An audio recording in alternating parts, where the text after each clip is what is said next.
Did you know when you wrote down the name today, did you know that you were going to write it down when you came here? Did you already know who you were going to choose? Well, that's not how it works. How this works is I get 100 points. America gets 100 points. Oh, you were wondering about this. Yeah, and so I get to divide.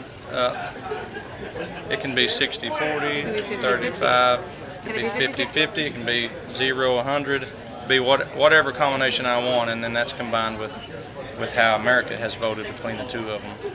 And I'm not going to tell you all what I did, but I can tell you that I knew what I was going to do, coming into this thing, and I think it's the right thing. Because man, those two girls are, they're so special. They really are, and it crept up on me too. When I watch how this show has progressed and how Dia and Senya both kind of went from people probably didn't even notice them to once they got a chance to do their thing, it was just this explosion. And now that's all I hear about when I talk about this show to somebody. It's like it used to be, Javier. And that's all you heard about, and it, rightfully so. The guy is absolutely amazing, but now when I read articles, it's like, who is this Dia Frampton? Here's why we think Blake picked Senya. It's like, it's a buzz. Article. It's like, is that right? Yeah. Well, it's like there's a buzz about these two girls, and it's because they're artists. They're not just vocalists. This song is not called vocals or singers. It's called the voice. They have unique tones. If you hear them, if you shut your eyes and listen to them, there's no way to mistake who you're hearing, and that's important in music. That's what creates polarization. There's people out there that think that Dia sucks. There's people out there that thinks that Senya sucks. But the most successful artists in the world are polarizing. People either absolutely love them or they hate them, and that's why they're successful, because they create a passion, and that's what those two girls are doing. People are so passionate about them one way or the other, and that is exciting for me because I know what that means. So being coaches instead of just judges on the show is a very different approach. What were your expectations coming into The Voice, and how have they been met? Man, I don't know. I didn't have a plan coming into this show, There's so many freaking levels to this show and rules and stuff that, today CeeLo was like, hey Blake, what? We're supposed to write down what? And I go, I don't know either. They're telling me. But it's like, I just kind of was going with the flow at first, It's like, all right, here's all you got to do. Sit in this chair and hit a button when you hear a voice that you think's amazing. Hell, I can do that. I can do that all day long. And then this thing is kind of what you make it, And as I got more involved and more time went on, it's like these kids that I picked to be on my team, this one would really start to matter to me. And this one would be like, I wonder what I ever liked about that one to begin with. You really do, though. Right.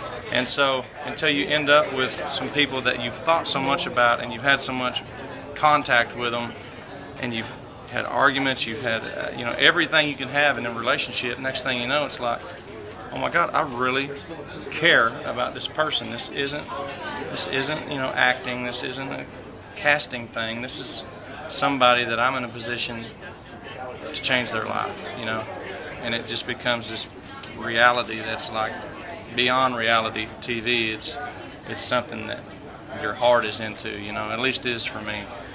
Quick question. At first, when I was watching the show, it seemed like you were really leaning toward people that you thought might have country superstar success. And now it seems like you're broadening that a little bit. Can you comment on that? Well, yeah, I can, because that shows you how much I'm still learning about myself and how much these two girls that are left are teaching me, because of course I was listening for country artists because that's my thing. That's probably the thing I can have the biggest effect. I can affect somebody's life as a country artist because that's what I do. And I already have all the people that suck up to me wanting to make me happy. But I stepped completely away from that world because that's how much I believe in these two girls. It's like, hell, I don't even know who makes the script records or what ultimately Dia Frampton wants to do. I just know that I mean, they're great. They make me stop in my tracks when I hear their voice, and to me, that's the whole point of this show. I've learned a lot about myself just, being around them.